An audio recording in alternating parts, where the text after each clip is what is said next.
While Canadians are literally dying in emergency rooms across the country, Mark Carney just promised Ukraine another $2.5 billion of your tax money.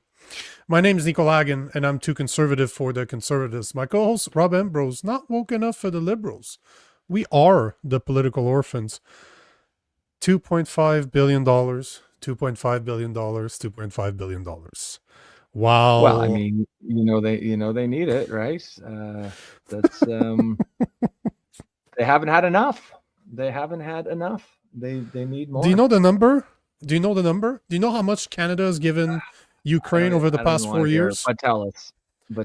$24.5 billion. $24.5 billion is how much Canadians have given Ukraine in the past 4 years.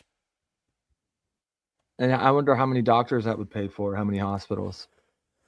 Well, this is the part that get very interesting, because I did some research, and we're always hearing rumors that Carney's getting picked. Like, everybody knows that they're getting a kickback somehow, right? We all know deep within ourselves. Well, yeah. I found a connection today that cannot be refuted by people, so I'll share what I found earlier. But I'm going to post about it tomorrow. It's absolutely insane. But here is quick video. I just want to infuriate people by seeing a video of Mark Carney and Mini Zelensky talking about how they need the money. It's absolutely insane that the people on the left are supporting this, because you can go to X right now and people are supporting us giving money to Ukraine. Under President Zelensky's leadership, we have the conditions, the possibility of a just and lasting peace. But that requires a willing Russia. And the barbarism that we saw overnight, the attack on Kyiv, shows just how important it is that we stand with Ukraine during this difficult time, and that we create the conditions for this just and lasting peace and a true reconstruction. And I want to underscore something that has happened in recent weeks, is that the development of that possibility under your leadership, and also the prospect of true prosperity for the Ukrainian people. I'll just finish with one point on Canada. We've provided military assistance, further military assistance. We're announcing today further economic assistance for Ukraine, $2.5 billion worth of economic assistance that helps unlock financing from the IMF, from the World Bank, from the European Bank for Reconstruction and Development, to begin this process. So Canada is using taxpayers' money to help Ukraine get World Bank financing, get IMF financing. Literally, Carney just admitted on camera that he is pushing his globalist agenda to have everybody hook on the World Bank and the IMF. And he's pushing that plan using you and I's taxpayers' money. That's the reality of things that's happening right now. But before we jump into it, I started digging earlier, because we're talking $24.5 billion over the past 4 years. Did you hear that Zelensky's government is under investigation for fraud and corruption as we speak right now? I'm shocked. Shocked. Yeah, exactly, right? No. So members of Zelensky's government and close associate face ongoing investigation for fraud and corruption as of December 2025. Primarily a major scandal involving an alleged $100 million kickback scheme at state-owned nuclear company Energoatom. Energoatom. The reason this is important is you've heard of Westinghouse, the company Westinghouse. It's been around forever. That's the part that most people don't know, is that it is owned in majority by Brookfield. And what did Brookfield Bro, crazy. I'm not kidding. No, but did you know that Westinghouse has a very strong and long-lasting business relationship with the state-owned nuclear company Energoatom, the same one that's under investigation for a kickback scheme? They've been in business with them since 2005 as they supply nuclear fuel for Ukraine's reactors. The best part is that there's a recent agreement that was just signed. There's a recent MOU that was just signed between Westinghouse and Ukraine for 9 AP1000 reactors. Do you know how much those go for? Just shits and giggles here. They go about 10 to 15 billion a pair. So that deal that they just signed is estimated at somewhere between 50 to 70 billion dollars. So since Carney's become prime minister since April, he's promised over 4.5. I think now that makes $7 billion that he's promised Ukraine in 10 months. He still owns shares in Brookfield, but obviously it's in a blind trust, so there's no way for him to know where his money really is, right? But there's a new agreement, a new MOU that was signed between Westinghouse, that is majorly owned by Brookfield, and new nuclear projects that they have on the horizon. And yet Canadians are not only paving the way for the IMF and the World Bank, but we're making sure that Brookfield is making billions and billions and billions of dollars. And this is not a conspiracy. You can find the information, just do a tiny bit of research, and everything I've told you is readily available. And there's more than that. It's just that there's still conspiracy theories, as in we haven't seen a contract. But from what I'm telling you right now, Westinghouse has a 20-year-old relationship with the Ukraine. Do you remember on December 3rd, we talked about this? Carney's government gave the Ukraine another $325 million. And Carney, in an interview, was saying that they would help the Ukraine rebuild their pipelines since they've been destroyed during this Russian war. That was around the same time as we were talking about the MOU for Alberta.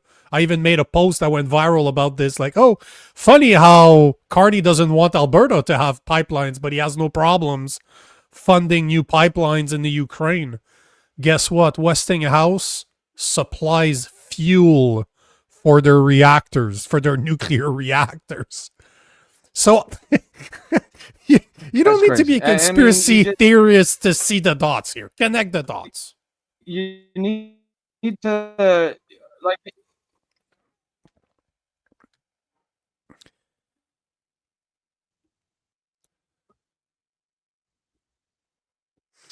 Yeah, I don't know if it's me or it's you, but there's a massive lag there. You need to, like, how is it? Yeah, actually, I see it too. I'm not sure if it's me or you either. Are we good now? I think we're good. Right now, you're good. Yep. We're good now? Yep. All right. Yeah, okay, I guess it's me. We'll keep going. If it keeps sticking, I'll do a restart here. But I got to say, how is this in Canadians' interest, right? How does this benefit Canadians' interest to whatever your thoughts are on the war? How does it benefit Canada's interest to be giving another $2.5 billion? And then there's, of course, the whole corruption issue. It's just, we've got enough troubles at home. We should not be funding foreign wars. This used to be a left-wing position, a liberal position, not funding foreign wars, and now it is a right-wing position. 100%. It's absolutely insane that while 25% of Canadians are struggling to afford food, we're sending this type of money to the Ukraine. That's $24.5 billion in the past 4 years that we know of, that has been promised to the Ukraine, while we have people dying in the ER. Because that's a reality. We've spoken about this before. I went through all the numbers, and I'm going to share them again today because there's a story that we need to address. But even if I were to remove my conspiracy theorist hat for a second, as you said, how is this in the Canadians' best interest to be sending money to foreign countries when 1 out of 4 Canadians is struggling to afford food? Why is it our problem to help Ukraine? Right. And thank God the story that you're talking about it was all over the news recently, I'm sure. Thank God it was an Indian who died, right? Because if it was just a native Canadian, we'd never hear about it. But of course the media is all over when it's immigrants. So good, thank goodness for that, because now we actually heard about it, right? Well, remember we spoke about the story a few months ago about this Alberta kid. Same thing that happened. Like Yep. he didn't see a doctor in time. He ended up dying. We had 2 doctors on the show. I just can't remember what their names were. It's been a little while, but they were That was a great chat. Great episode. I'm gonna look it up to find them again, because they were great. I'd love to speak to them again. But all to say that we have a government that in the past 10 months has given something like $7 billion now to Ukraine, 24.5 in the past 4 years. And somehow that's just business as usual. People are defending that. Like, there's a lot of Canadians that are defending the position that we're taking with Ukraine. Like, forget the war, forget everything. Why are we sending our money overseas when when 1 out of 4 Canadian is struggling? You don't even need to look at the connection between Carney, Brookfield, Westinghouse with the state-owned nuclear company that runs all their nuclear plant that just signed an agreement for 9 more reactors that is estimated to be worth between 50 to 70 billion dollars. You don't even need to go there. Just, why are we sending our money overseas when Canadians are struggling? When 1 out of 4 Canadians can afford food while we have people dying in the ER. What the fuck is happening, right? What will it take for Canadians to wake up about this? To just say enough. Enough. Yeah. I mean, if it hasn't happened now, it's hard to see, what would it cause people to take notice. All while Zelensky's government is under investigation for funneling over $100 million in a kickback scheme with the same company that has contracts with Westinghouse that is owned by Brookfield. Just saying. What the fuck is it gonna take for people to wake up to this, to say this prime minister is corrupt beyond measure? Like, how do they not see the corruption here? He's giving money to a government that's under investigation for fraud and corruption. And as you say, like, that's icing on the cake. But even let's say there wasn't an ounce of corruption. Why the fuck are we giving them $2.5 billion? Why? We've got enough problems here at home. We should not be funding foreign wars. That is not in Canada's interest. No, my position on this is just, it blows my mind. It blows my mind that it continues happening, and people on the left are just, that's okay. And I make sure to show you guys mainstream media videos, not because I need their media, just because I want people to see what the mainstream narrative is and what the actual reality is, how different they are. But there's so many people out there that are still watching the CBC and believing what they're saying, that it's like arguing with a cement wall.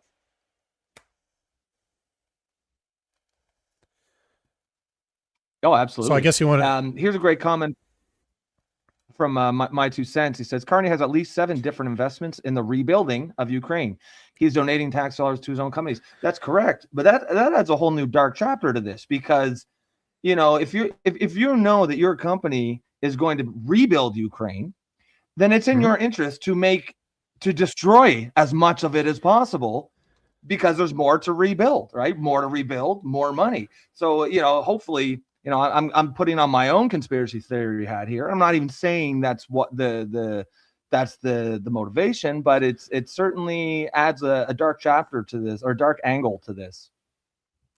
But there were some reports that Brookfield was in negotiation with the reconstruction. There's a department of the Ukraine that is based for the reconstruction of the Ukraine. It only makes sense.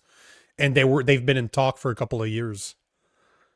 I don't have any signed documents to prove. I don't have any proof of it yet, but this has been in the talks for years. I think I think I've seen posts from last year, the year before, that they were already in negotiation. Like they were, sitting at the table. I've signed some massive contracts in the past, and those contracts can take a year, 2 years, 3 years to put together, right? It's not like overnight, bye bang, here's a piece of paper, sign your initials, we're done. The negotiation can be very fucking long.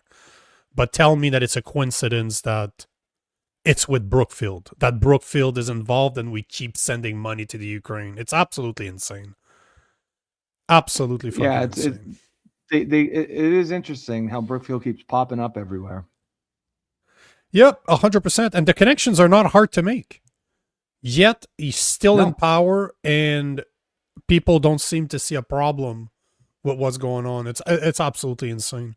And to continue what we were talking about over the weekend, well, not over the weekend, because technically we're still in the weekend. I think it was 2 days ago that the story broke about this Edmonton father died in ER after nearly 8-hour wait. So I want to play this video, but then I want to share some facts that I've researched quite a bit in the past. I just want to put them back out there because this is not new. What we're going to show here, this has been going on for a while. Okay, now bringing the focus back here to Canada. The family of a 44-year-old man in Edmonton is demanding answers today after he died in an emergency waiting room area. He had gone to the hospital complaining of chest pain and collapsed after waiting for help for about 8 hours. CBC's Anissa Dara joins us now from Edmonton with more. Anissa, what can you tell us about what happened here? Mark, as you mentioned, the man went to Edmonton's Grey Nuns Hospital. Now, this happened on Monday. I should point out, CBC News has not confirmed many of these details. What we've heard from the family in interviews with other media outlets is that the 44-year-old man went to the Grey Nuns Hospital. He was complaining of chest pains, allegedly. He was checked in for triage in the emergency department. And what the family has told other outlets, what is alleged, is that he did not actually receive treatment. And after 8 hours, he collapsed and he died while in the Grey Nuns Hospital waiting room. Now, CBC has reached out to the family. We're trying to confirm some of these details directly, but what we have been seeing both on social media and in interviews elsewhere is that the family is saying this is obviously unacceptable to them. They're expressing concerns about how healthcare is. So you get the gist of the story, brutal story, but you get the gist. I'm not here to share the whole story because it's easy to find out there, but what I wanted to speak about is articles like this one. And it's bad when even the CBC reports on this. So this was the CBC, but here's an article that they released. This was released on last month. So November 21st last month. And just read the title. Roughly 500,000 Canadians left ERs before seeing a doctor last year, data shows. Between 5 and 15% of emergency department patients left without being seen in 2024. 5 to 15%. And this is CBC, so if they're reporting on this, there's a problem. But here are the numbers. Here are the real numbers that people don't talk about. There's a report by, let me bring that up because this is a post I made on Instagram a little while ago and people like pictures, so I will just bring that up. Oh, that's taking, I'm not sure why Instagram's taking that long to load. Whatever. Here are the numbers. So as per a report last year, it's estimated that between 8 and 15,000 Canadians die each year waiting in the emergency room. As per secondstreet.org, in 2023-2024, 15,474 Canadians died waiting for surgeries or scans. And since 2018, over 76,000 28,000 Canadians died on some type of waiting list. Our free, our free air quote, healthcare costs Canadians over $381 billion a year, or about $9,500 per Canadian per capita. Children, parents, everybody, name it. So this, a man dying in the ER is nothing new. We're talking 8 to 15, and there are estimates out there that goes up to 28,000, depending. So I'm using the lower numbers here, but 8 to 15,000 Canadians die in the ER each year, and you can expect to see around 10 to 12,000 Canadians dying on waiting lists every year. Which, if I recall correctly, last time we discussed this, that's more than in the entire United States. Not as a per capita, as an overall number. Which, you know, for all the, it was close, but it was close. Let me stop you. It's something around. Okay. Last time I checked, it was around 12,000 Americans for some really good insurances, because you're talking about $1,000 a month, right? In insurance, which is more than what people can normally afford. But you're right. We're looking at 9,500, so 9,540 per capita in Canada. So for every single of the 41 million Canadians, but it was about $12,000 American, like $12,000 in the US to afford healthcare. And I don't know if you guys have ever been, if you're friends with Americans, but getting healthcare when you have insurance in the US, bro, you literally show up, you see a doctor pretty much right away, you get scans, you get fixed. My buddy's wife broke his arm because we were drinking, we're dancing, she broke her arm. Same night she had her an x-ray done. She saw a doctor, x-rays, cast was put on. I think she was still drunk. So just saying. That's how fast it went. Yeah, it's it's wild, and just the sheer the sheer population size between America and United States, those numbers should not be anywhere close. Like there's about the same amount of Americans that die in the ER as do Canadians, as an overall number, not as a percentage or anything. And that's crazy for all the heat that the American healthcare system gets. If we have almost as many or more people die in the ER than Americans do, 350 million versus 40 million, that's a very serious indictment of our healthcare system. And that's the thing. Most people don't realize how much it costs us. It's literally $382 billion a year. Yeah. It's like what, 9,000, give or take, 10,000 maybe? 9,500, and it's about 30% of income tax that the federal government takes from people. 30% of income tax goes to our healthcare system that is obviously broken. And you can tie that up, people like this one or not, but you tie that up to the fact that, yesterday we recorded a full mashup on remigration, and that's another thing you can give power to. How did that go anyway? Why? It was interesting. It was definitely interesting. I think we had about 5,000 concurrent viewers, I would say, something along those lines. So it was, we got some good views. It's, I have to digest because I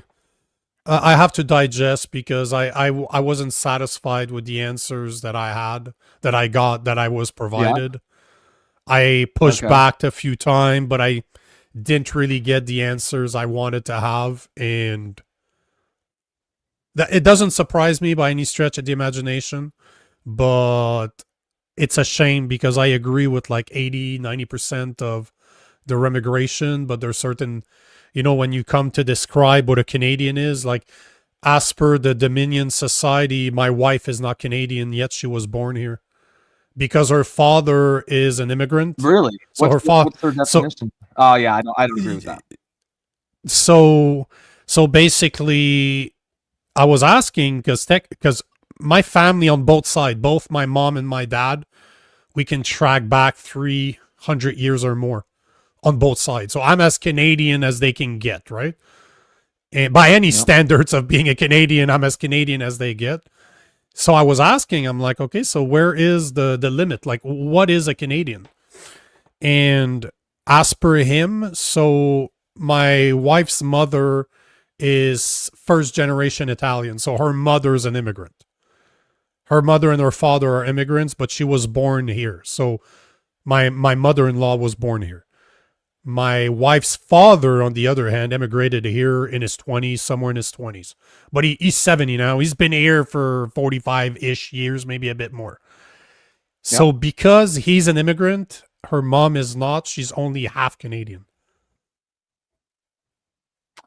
Yeah, I don't know about that. And my son is 3/4 Canadian because his mother is not full. Everyone's entitled to their opinion. I don't agree with that. Yeah, but this is just the, I agree on let's deport the criminals. If you break the law here, absolutely. Like, all that common sense stuff. Bye-bye. Yeah. Bye-bye. Yeah. All that common sense stuff that you and I talk about all the time, that's their main platform. That's what they talk about. That's what they want. So I would say 80 to 90% of what they said, I'm like, I agree on. But then when it starts to getting to who's Canadian and who's not, I'm like, okay, I agree that there's a lot of people here that are taking advantage of the system. Cut the funds, kick them out. We talk about this all the time. Absolutely. But to tell me that somebody that's worked here for 45 years, let's say, like, let's take my father-in-law's situation, is as Canadian as other people. He has an Italian accent, obviously, but he's as Canadians as other people are, as I see other Canadians. Is he less Canadians because he wasn't? It's an interesting.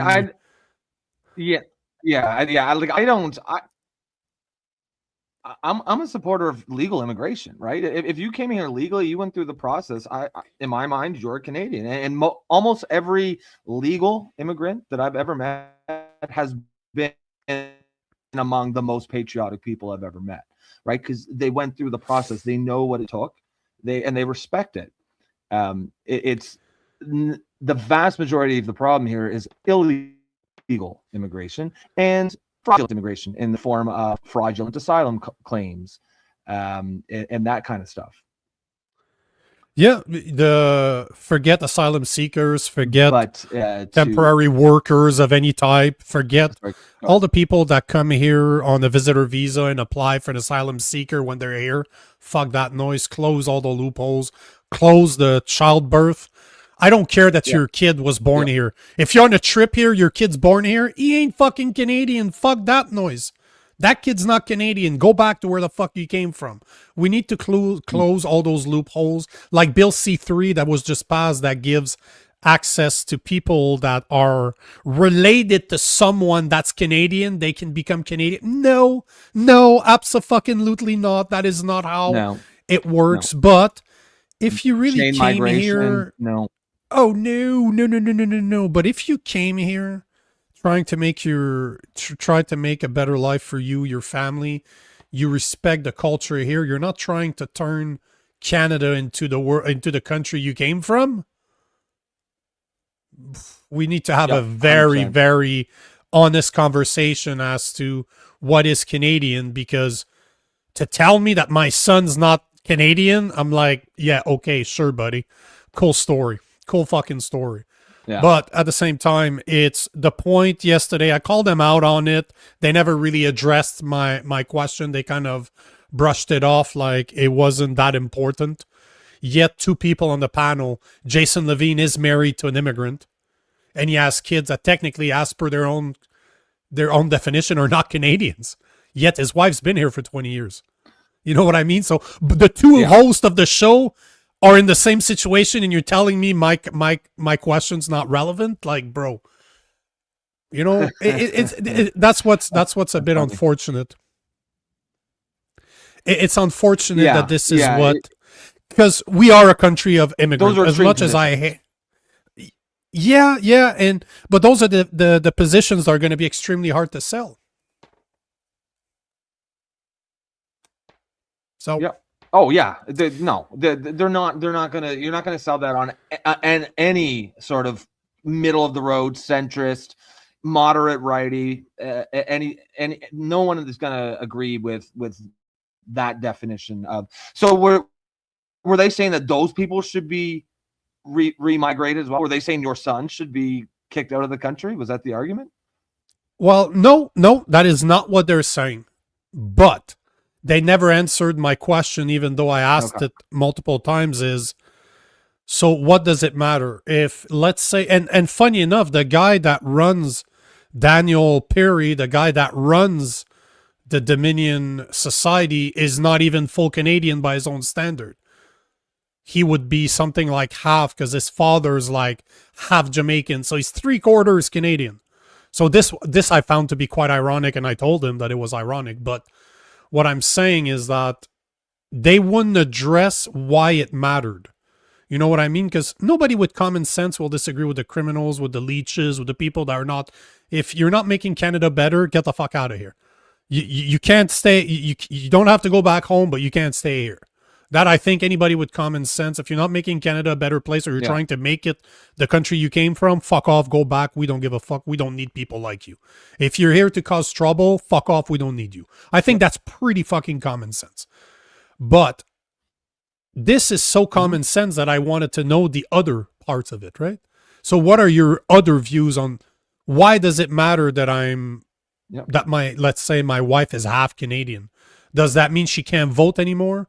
Does that mean that she doesn't have as many rights as other people, like as me, for example, because I'm full Canadian as per their standards? Does that mean my wife has less? They never addressed that. They never answered that question. They kind of brushed it off twice, and they didn't answer it. So right there, a bit of hypocrite. Like it's very hypocritical, because I always imagine if you're going to push an ideology like that I agree with 80 to 90%, I still need to understand what your other 10% is, because I couldn't back a society that will devalue someone just because of their standard, even though they've been here participating, doing. My wife has worked her whole life. She still works right now. She's always paid her taxes. She's, as Canadian, you wouldn't know that she was born here. Like, what the fuck else is she? Yeah. But as per their standards, she's Italian.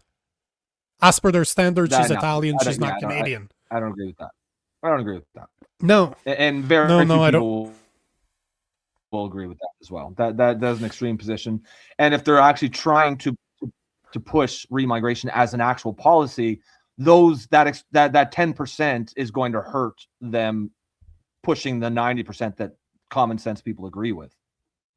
And that's the problem, because both guys are well spoken. They know what they're talking, like they know how to explain their point, but you could tell they were avoiding certain discussions. They were kind of brushing them off or making them sound like they're not important. But this is important. If you tell me what a Canadian is, and you're not, what is going to happen to people like my wife eventually? Because they're like, we're not going to deport, we're not going to break. One thing they kept on saying is that we're not going to break up families. Okay, but if my wife wasn't married, does that mean that she would have to be kicked off? Do you know what I mean? Like, it's they did not want to explain that part, which is unfortunate. That sounds more like zealotry or dogma than any policy criticism. For me, it's about policy, right? Immigration policy right now is bad. We have a bad immigration policy, and we need to fix it. And it is fixable. I saw a comment here earlier, and forgive me if I'm wrong. I think it might have been but you know what? Let's take some comments on this one, because I know yesterday we couldn't. Yeah, okay. But let's take a bunch of those, because I'm curious. Yep. I'll try to find it here. Actually, no, it wasn't Trevor Benson. It was I'll find it. But basically, he was saying Canada used to have, up until 10 years ago, a responsible and reasonable and effective immigration system. Yeah, and that's true. It was the envy of the world. We brought in high quality immigrants who had skills that we needed, training that we needed. And we were importing doctors. We actually were importing engineers. Now we're importing Tim Hortons workers. there's a fundamental difference in our immigration policy. And this is, we need to be able to talk about it. And the left has made it so that you're racist if you disagree with immigration policy, but that's insane. That's a deflection. How can we arrive at the right policy if we cannot discuss it? I couldn't agree more. That's why we had the conversation yesterday, although it doesn't mean that because I disagree with some of the things that they say, that we shouldn't have the conversation. On the contrary, that's why we wanted to have that conversation. Stu, thank you, sir, for the tip. Interest on our debt is greater than the annual healthcare expenditure. Yeah. Ain't that the truth? That's wild. Yep. That's definitely what that means is we're also paying another $9,500 a year in debt service per people. You mean we're paying more than 400 billion? I don't remember what the actual number is, but it's insane. It's absolutely insane how much money. Yep. And yet we keep on adding to it.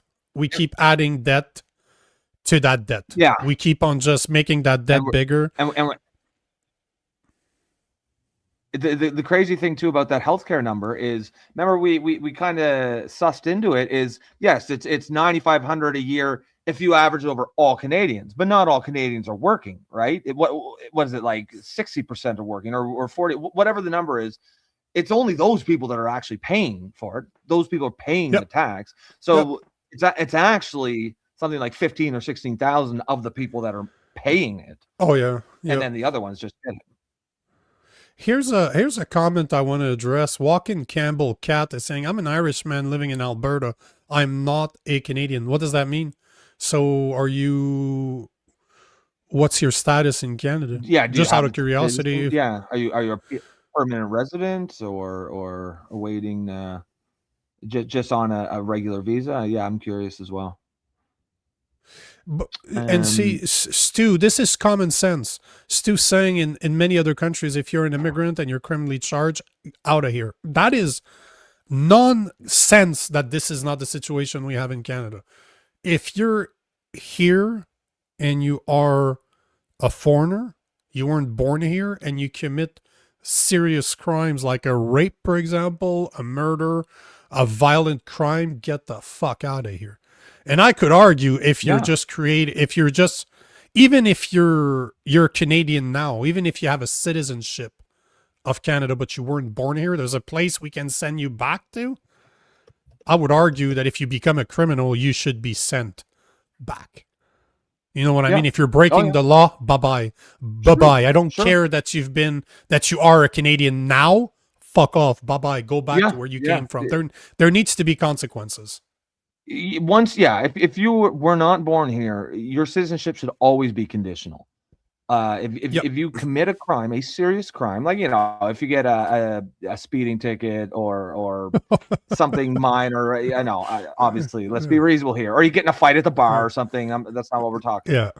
But a serious crime, a rape or a murder, you should be able to have your citizenship revoked and get the fuck out. 100%.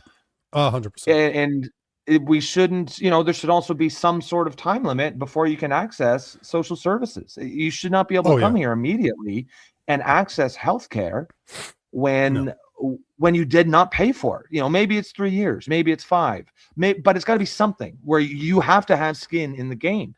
You remember that the episode that you're referring to with the doctors, one thing that stood out to me is, and it was funny because, these guys are still working as doctors, so they have to be careful with what they say. But he was saying in India, healthcare is a status symbol. It's a sign of wealth and upper middle class. So when you come here and it's free, it's just like giving free Lamborghinis or free Ferraris. People go and he's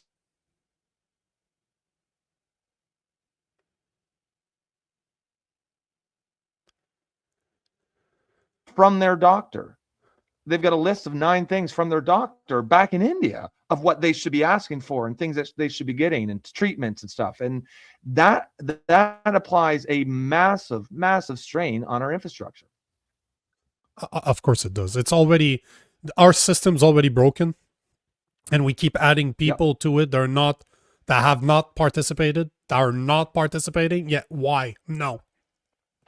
Those people need to be Yeah. sent back, 100,000%. Those people need to be sent back. There's no way.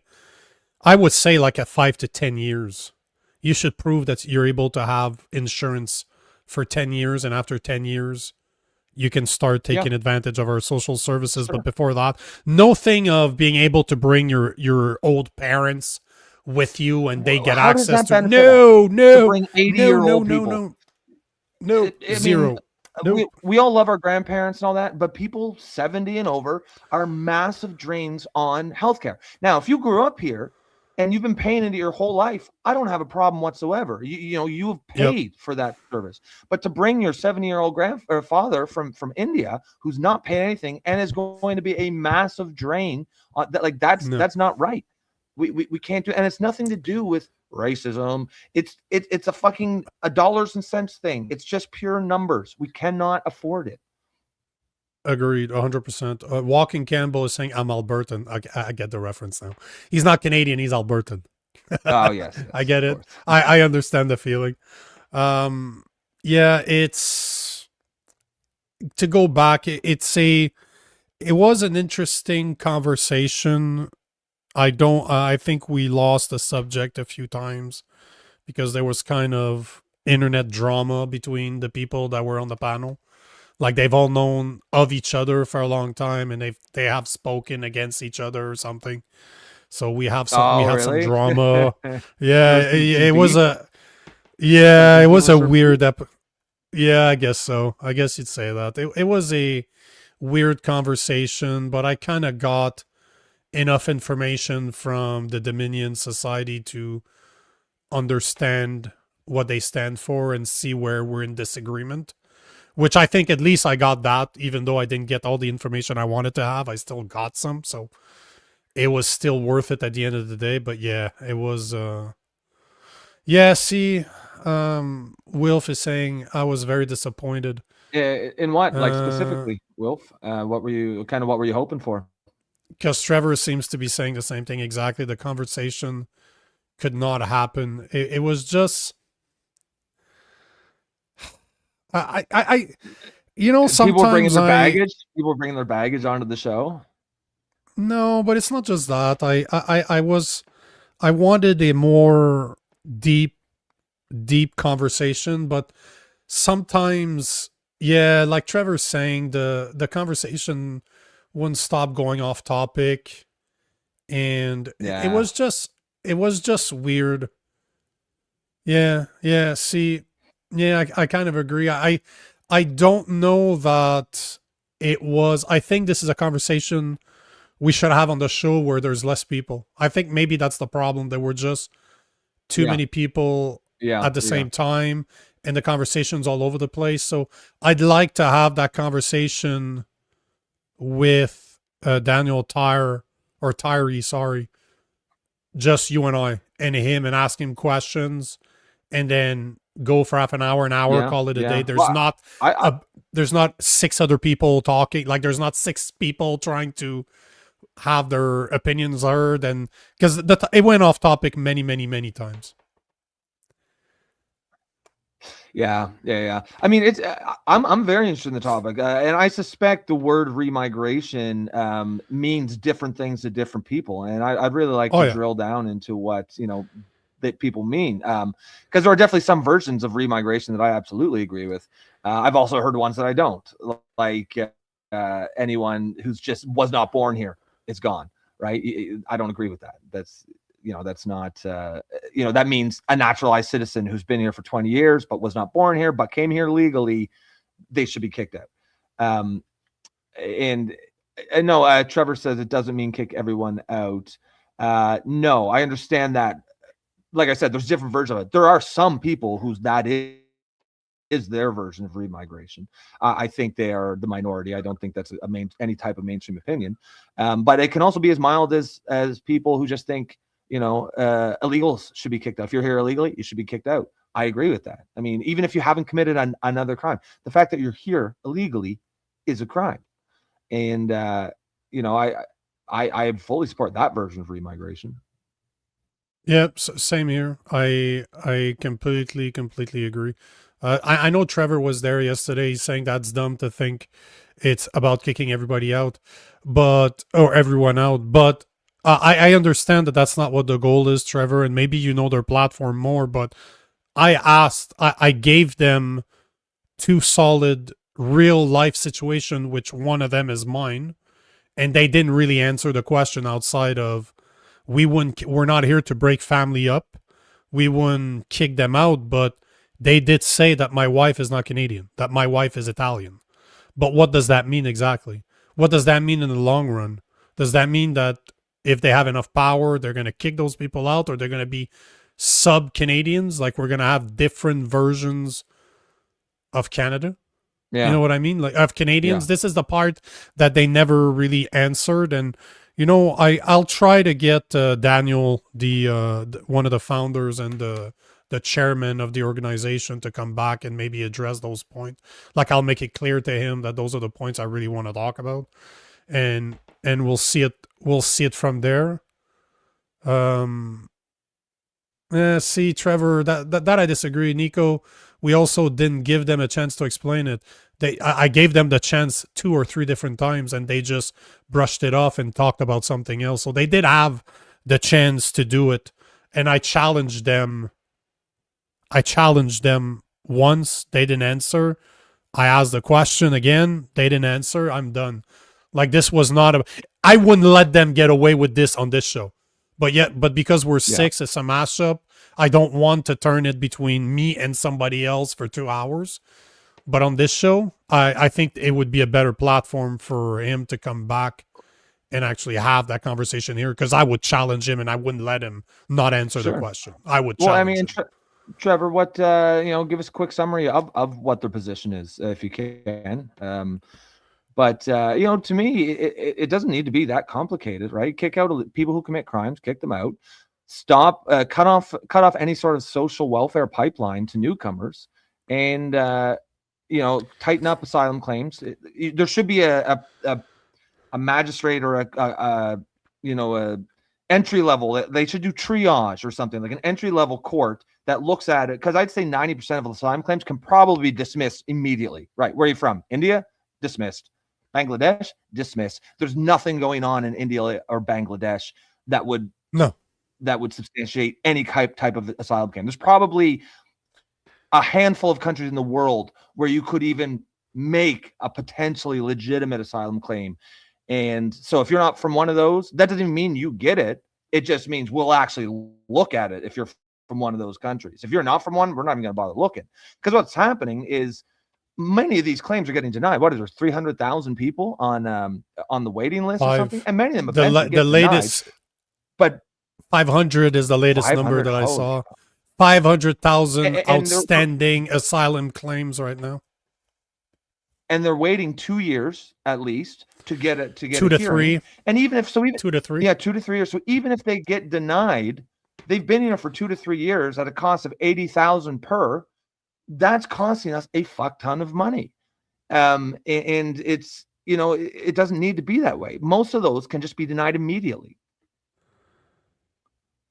Yeah, it's kind of to prove a point here. I just opened my X to go to Grok, and the first post that's on is one of the guys that was on the show yesterday, Greg Wycliffe, and for some reason, Jeff Evely brought in the Jew portion of this. Like, there was a lot of comments, like in the comment section, that was calling people Zionist and blaming the Jews for stuff. And at one point, Jeff Evely, like, are you denying the Holocaust? And I'm like, what the fuck are we talking? Like, what? So that's, the conversation needs to happen, I think, on a smaller scale, because it's too, I don't know if it's too emotional. Trevor, you were there yesterday. What do you think? I think that personally, thinking back, because I was thinking about it today, like what went wrong, because even as it was happening, I was like, when because if it got to Holocaust denial, it went off topic for sure. You think? You think that it went off topic? It was just, man, I don't know. I'm just trying to see some of the comments, because there was something else I wanted to talk about, but we can talk about it tomorrow. I want to see, because I think this is a big deal. I think this whole remigration thing is a big thing. This is coming. We're going to have to address it. Yeah. If you have somewhat common sense, we have to figure out our immigration system. And, you know, we can go down the pipeline of the WHO and the WEF, and this is all planned through the West to take over. And I agree that it is. I 100% agree that it is. We can still have the conversation about remigration to fix our immigration problem, because the only reason we're talking about this is because of mass immigration. That's what the problem is. Over the past 10 years, we just been swamped by Indians, and call a spade a spade. Sorry for the Indians out there, but that is a reality, that we've been swamped by Indians and Middle Eastern, and their values don't align with ours. That's, at the end of the day, this is the problem. If you're here and your values don't agree with ours, you shouldn't be here. You just shouldn't. Why are you here? You're either taking advantage of a system, or you're just here to change a country into something else that it's not. Why? Why should we have you here?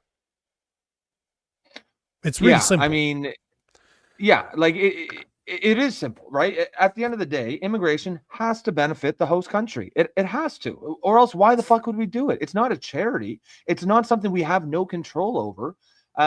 And done right, it should benefit both parties. It should benefit the migrants that are coming here legally, and it should also benefit Canada. You know, they should benefit Canada because we should be bringing in high quality, skilled, trained immigrants, young families, and it benefits them because they get an opportunity for, you know, new life in a better country, or a country where there's more opportunity.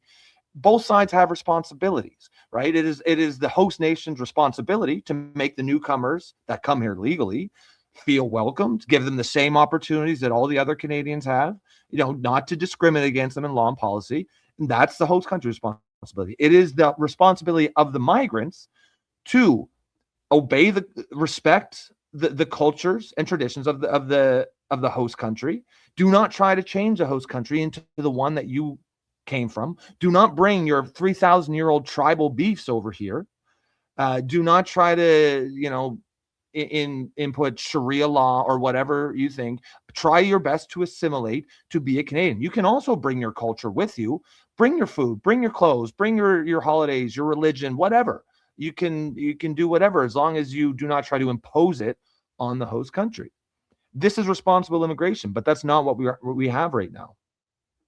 But we need to have the conversation also with religions, if they do align with Western values. And I will always say it, Muslim values do not align with Western values. I agree with that. So as much as we want people with different religions, I'm not too sure that I agree, because if your religions don't align with Western values, I'm not interested in your religion. I really am not. I don't want you here either.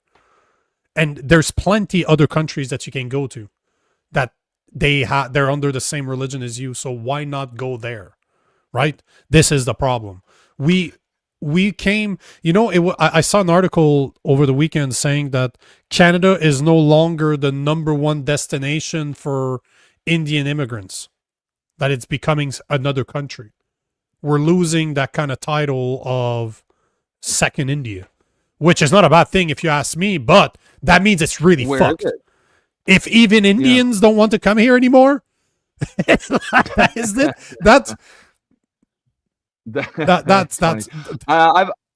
I've heard Indians say they don't like it because there's too many Indians. You know what I mean? They're like, this is I left to escape this shit. But literally, it's that's fine.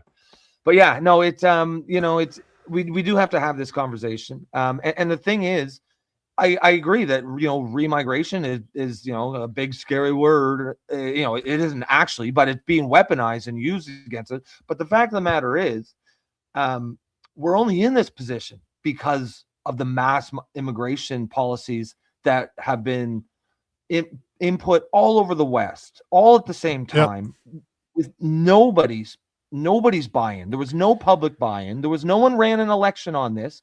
No one was asked. They just did it.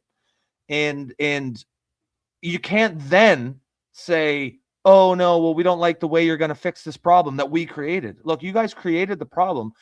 Unfortunately, the problem is such that there is no way to fix it in a way that is going to, it's going to be distasteful at times, right?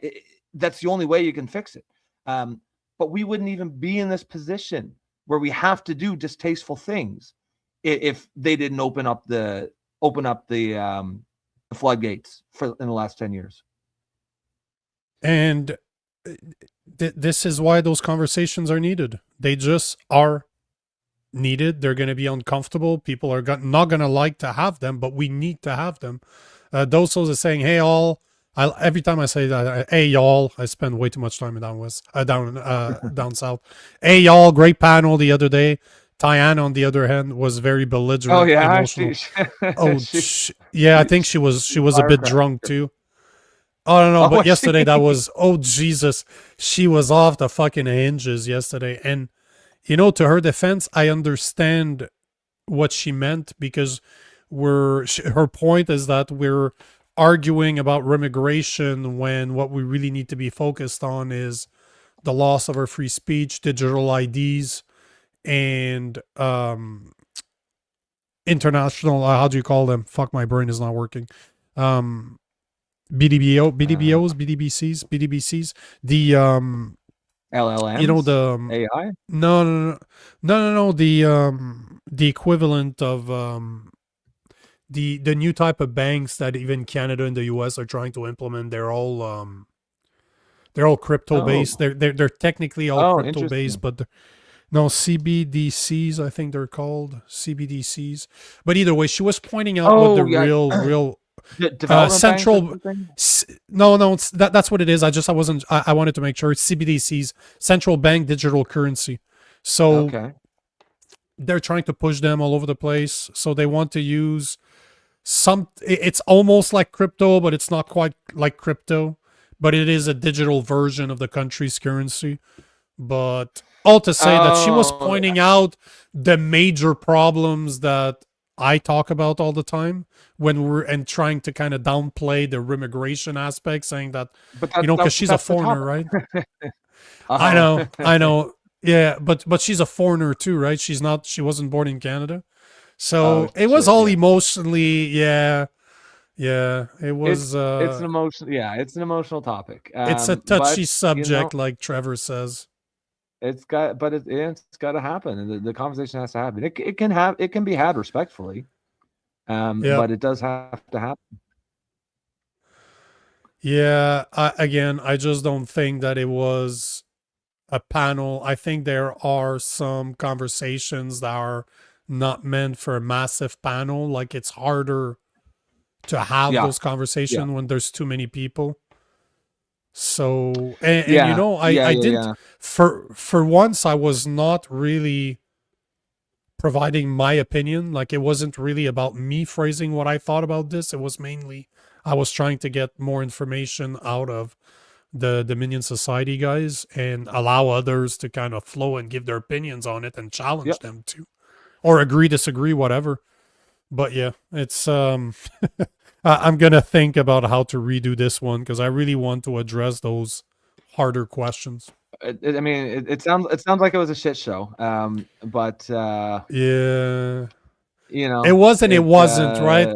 I think a good hour of the show was good, but the other one was like, I don't even want to rewatch it. I'll be honest, I don't want to rewatch it. I just don't want to. I don't think I want to. I'm gonna have to check it out. But I would like to have that conversation here. If you could bring maybe just one guy, and we could just an information session, really. I'm gonna reach out to Daniel Tyree, I think is his name. I'm reaching out to him. I'm gonna try to get his information right now. One of the co-founders follows me. Like, we followed each other. We've recorded content together before. So, worst case, I'll reach out to him for him to give me his information. But you'll see, he's a well-spoken guy, and he used to be part of the PPC. So he used to be one of the behind the scene guys. So he's very well spoken. He's very politician. You'll see. He's he? very, He's very. Oh yeah. polished? He's very well. He's polished. He's well spoken. He's very good at politicking. I'll say it that way. He's gonna make I for know a the great type. politician. Yeah. Nice. Before we wrap up, did you want to do the plug? Yeah. Yes, we will plug our sponsor, and as always, most of the time, at least right now, our sponsor is Gabble, the world's first live video debate app on the market. You can choose to sit back and watch, or you can do like me and debate others. It's a great thing. You guys should try it if you've never debated people politely, because they are very good on politeness. Like, I've disagreed with a lot of people. It's never been disrespectful, which to me is important. If you start screaming at me and calling me names, I'm not debating. Like, I'm not talking to you anymore. I'll just check out and I won't come back. Like, I have no interest in screaming match with people. I don't do that in real life, so I'm not going to do that online either. But yeah, it's all about Discourse. So if you want to check it out, you can download the app on your phone. Just check the description below. Our affiliate link is there, and every time when you download the link, it helps us. So try it out. I highly suggest it. We had our first bigger debate last week where it was me and somebody else, a massive leftist, and it was good. We both talked afterwards. We're like, we have to do this again. It was great. So Nice. very Nice. cool Well, stuff. that's Yep. kind of what this show is all about. Take this comment here just before we close. I think it's a good one. Trevor says we'll never agree on 100% of anything, and that's fine. Doesn't mean we can't come to an agreement. That is correct, right? I mean, that's how the sausage is supposed to get made in a democracy. We're supposed to be able to talk about have discussions on topics, good faith discussions, sometimes uncomfortable discussions.